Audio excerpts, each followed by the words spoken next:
Yeah, I'm not sure exactly what the reason was why I wasn't playing quite as well. Because I mean, I've played on hard court my whole life, so it's not something that hard court is like a bad surface for me or anything like that.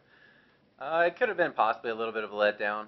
I mean, it's hard to have such a high up and then try to just maintain that. But I mean, I'm a competitor. I was frustrated for a lot of this summer hard court season and just didn't feel like I was playing my best tennis and lost a couple close matches that I felt like if I had won, could have maybe loosened up and started playing at the level I know I'm capable of. But like I said before, I'm not sure exactly that one thing, but definitely feel better about my game now. Talk a bit about today, how the match went. It went well Yeah, for I you. had some nerves. I don't think it was probably the prettiest match ever, but a win's a win, and felt like when I needed to, I played well. Not sure exactly the breakpoint stats, but I know I didn't get broken and was probably a pretty high percentage on my conversion rate. So that was the difference today. You notice a lot of changes to the play since you were last here? Certain things strike you about being back? A little bit. I mean, the general layout's the same, but the the locker room's definitely changed a ton. It's a lot bigger, and let's see what else. The eating's pretty much the same. I think like the workout facility used to be on the bottom floor, and they've changed that. And then court 17 obviously wasn't here. Um, but the main stuff like the outside courts all look about the same. I think the biggest differences is just the eating area and then the workout facility, or not Feel the eating area. Sorry, the feel workout comfortable facility. right away and felt like you could fit right in? Yeah, no, that stuff was an easy transition. I think just getting out and not having played the U.S. Open in 7 years and having expectations and having a lot of friends and family just gives you. I mean, it's good nerves. I think it helps you focus a little bit more and want it a little bit more. But it was definitely, an exciting time to be back after so much time off. One thing that probably hasn't changed since 2005 is people asking about where's men's tennis in the U.S. Hmm. Um, any of your thoughts on that, or how you'd like to just be a part of that, or just leave that alone and do your own stuff? Yeah, I mean, I'm not one that's gonna try to be the savior of U.S. tennis or anything like that. I don't feel like we're doing poorly at all. It's just we're coming off a generation that did so well, and the game is so global these days. I mean, the top 3 or 4 guys in the world are probably one of the top 3 or 4 that's ever played. So, we're working hard, and I'm sure that we'll get back. Brian, how are you different as a player today from when you last set foot on the court here? Well, 7 years older, that's one, and then no, I definitely think I'm more mature. Handle the ups and downs a little bit better in the match. I've gone through a lot of adversity over the years, and every match you're going to have adversity, and how you deal with that can sometimes mean the difference between winning and losing. So I'm better in that aspect. I think my serve and my forehand are a little bit better. I improved that today on my serve, but I also feel like just a little bit stronger. I think the last time I played here, I was 19, 20 years old, and being 27, just a little bit stronger. How much are you past the novelty of your story and making it back to where you are, to where it's more routine?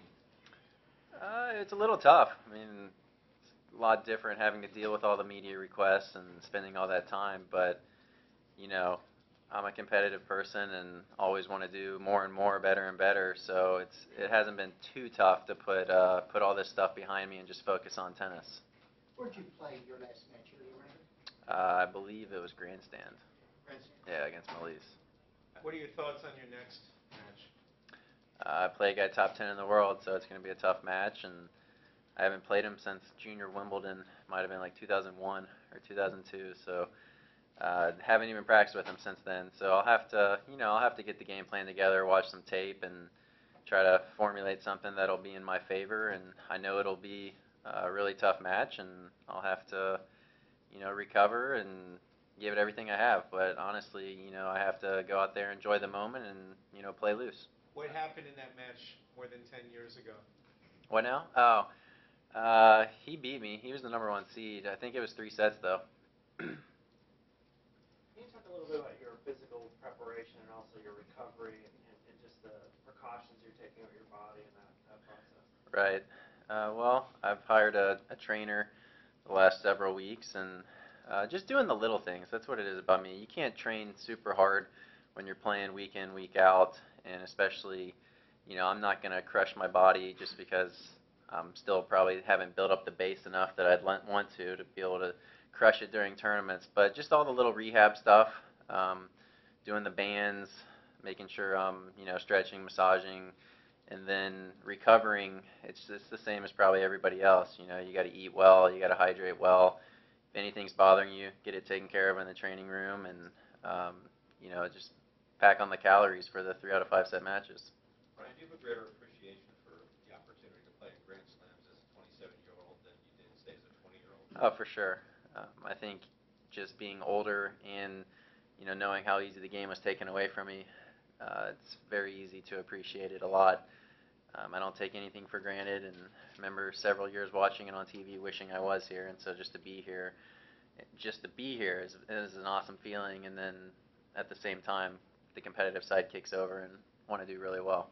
Beyond appreciation, expectation. What are your expectations? Yeah, there's more expectations now after the summer that I've had, but honestly, I feel like I play my best when I do have some expectations, or healthy expectations. But I'm going to go out there. I'm the underdog the next match. Of course, I'm going to go in there expecting to win, but I'm going to have to play a great match, and the only way I'm going to do that is just play loose and go for my shots. Hey, Brian, if I have it right, you're not playing any league tennis this summer, so how's your dad, uncle doing in the Mid-Tennessee League? I think the league's over now, but I believe they actually, I have no idea how they did. I'm not going to be around the bush. I mean, honestly, the league tennis, it wasn't something that I was playing all the time. I was just filling in every now and again. But it was fun to be able to play on the same team as my dad and my uncle. Brian, you spoke about watching from afar the last several years. Mm-hmm.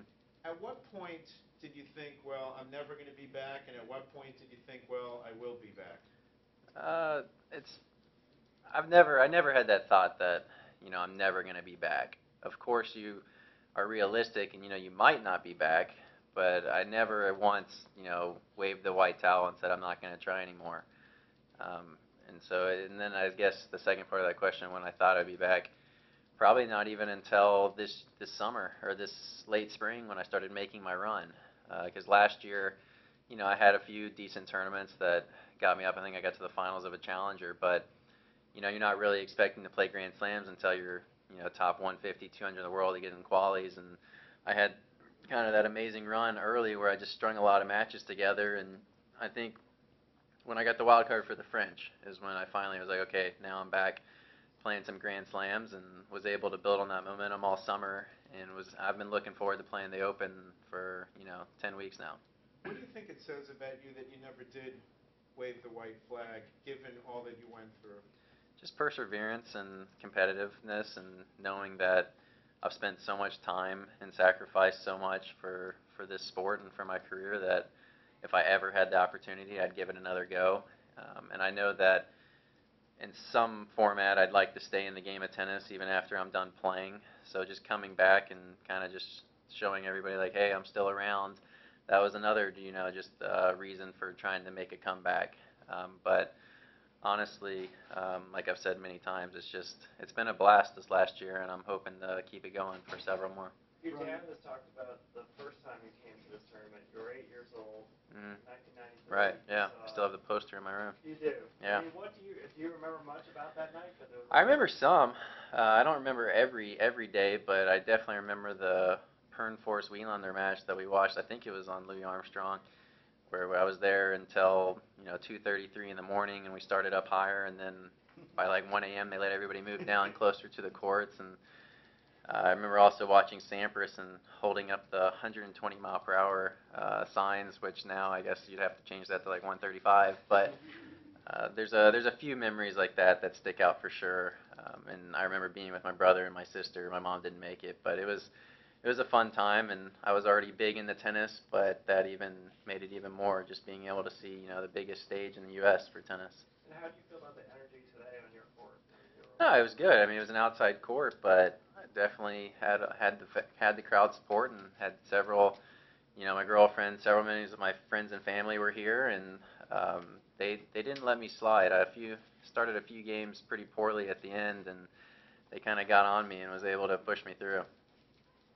Can you recall anything interesting about watching last year's Open, the lake, or anything interesting? Did you follow it closely, or give it? Not super closely, but I just remember at my house back home, just like every time watching the night matches, and then pulling for my buddies that were still playing, the other U.S. guys, and just I kind of had the taste in my mouth because I had just gotten back playing, and so it was disappointing.